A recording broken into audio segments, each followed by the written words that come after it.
My name is Lila Carter, and I want to tell you about the day I trusted my husband over my parents, and how that decision saved not just my future, but possibly my life. It started like any normal day. The sun was out. My daughter, Ava, was humming to herself as I buckled her into her car seat. We were headed to what I believe would be a heartwarming family reunion, something I hadn't experienced in years. I was nervous but hopeful. My parents had invited me with open arms. They said things had changed, that they wanted to reconnect, that they missed their daughter and were excited to meet their granddaughter, properly for the first time. Naively, I believed them. I told my husband Noah that maybe things would be different this time, that maybe, just maybe, my parents finally realized how much they hurt me when they judged him so harshly and shut me out of the family after I married him. He hesitated at first, but he could see how much I needed this closure. And being the man he is, gentle, quiet, deeply observant, he agreed to come. We'd been driving for a little over an hour. Ava had fallen asleep in the back seat, her tiny fists curled, her mouth slightly open. I glanced over at Noah. He was staring at the GPS, then out the window, then back at the road again. His jaw was tight. Something was off. "Noah," I asked, "you okay?" He didn't respond right away. Then, in the lowest, most serious tone I've ever heard him use, he whispered, "Turn the car around now." I blinked. "What? Why?" He looked me in the eye. "Lila, please. Just trust me. Turn the car around. Right now." I'd never seen him like that. His voice wasn't angry, it was scared, controlled, urgent. So I did something I hadn't even done as a child. When my parents barked orders at me, I didn't ask questions. I trusted him. I took the next U-turn and pulled into an empty gas station parking lot. "Noah," I said, my hands shaking, "what is going on?" He ran his hand through his hair and sighed. "When we stopped for gas 20 minutes ago, I saw your brother. He was sitting in a black SUV outside the mini-mart with a man I recognized." I frowned. "Recognized from where?"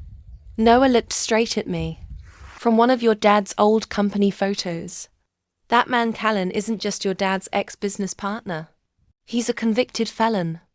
Embezzlement, identity, theft, fraud, and he was supposed to be serving a sentence right now."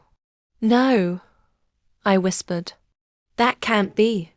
"They didn't see me," he continued, "but I saw your brother hand him a file. A man like Callan doesn't show up for family reunions." "Layla, something's wrong." My stomach twisted into knots. Flashbacks hit me like a truck. My mom casually asking for my bank account info after I got my first promotion. Dad saying, "You trust your old man, right?" when I gave him my social security number years ago to help with paperwork. My cousin Tyler suddenly broke and investigated for fraud after a visit home. Strange withdrawals on my credit report that I never authorized but always dismissed. It was all connected. My own family had been laying a trap for years, grooming me to be the perfect fall guy. "Noah," I whispered, "they wouldn't do that to me. Would they?" He reached out and grabbed my hand. "They already did. We just didn't see it. Until now. We didn't go back home. We didn't call to explain. We went off-grid for a few days and stayed at a motel Noah had found near the edge of town. That night, while Ava slept peacefully between us, Noah called his friend Julia, a cybersecurity expert who owed him a favor. What she found nearly made me vomit. 5 bank accounts, all under my name, opened in different states, filled with laundered money, shady wire transfers, and fraudulent documents. One even listed Ava as a secondary beneficiary. My baby. They were going to use her too. That's when I realized my parents weren't trying to reunite. They were trying to sacrifice me. They knew I was successful now. Stable, my name had weight, especially after I got promoted at my firm. I had built a life I was proud of. And instead of being happy for me, they saw an opportunity to clean their hands. While I took the fall for all their crimes, I cried harder than I ever had. Not just for what they'd done, but because of what I almost lost. My reputation, my freedom, my daughter, everything. But tears weren't enough. I wanted justice. Over the next 2 months, Noah, Julia, and a private investigator put together a full case. We didn't go to the police right away. We waited. We watched. And sure enough, my father and brother tried to frame me for a $70,000 wire transfer. They claimed I'd stolen it from a family inheritance. Except, we were ready. We had the evidence, the documents, the security footage. When the investigators finally confronted them, it was me who delivered the final blower phone call, with my voice cold and steady. You tried to make me your scapegoat. Instead, I became your reckoning. The police arrested them within 48 hours. Both my father and brother.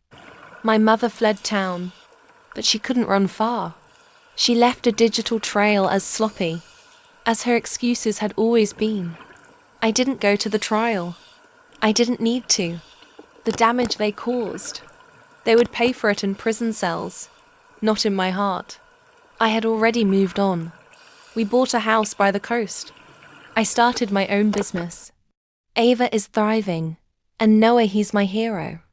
The man they once called untrustworthy saved my life with a single whisper. And now, when people ask me why I don't talk to my parents anymore, I just smile and say, because I finally chose peace over blood. If you're still watching this video, please subscribe to my YouTube channel and like this video. It's not just a story, it's a warning, a lesson, and maybe even a mirror for someone who needs it. And here's the moral of the story.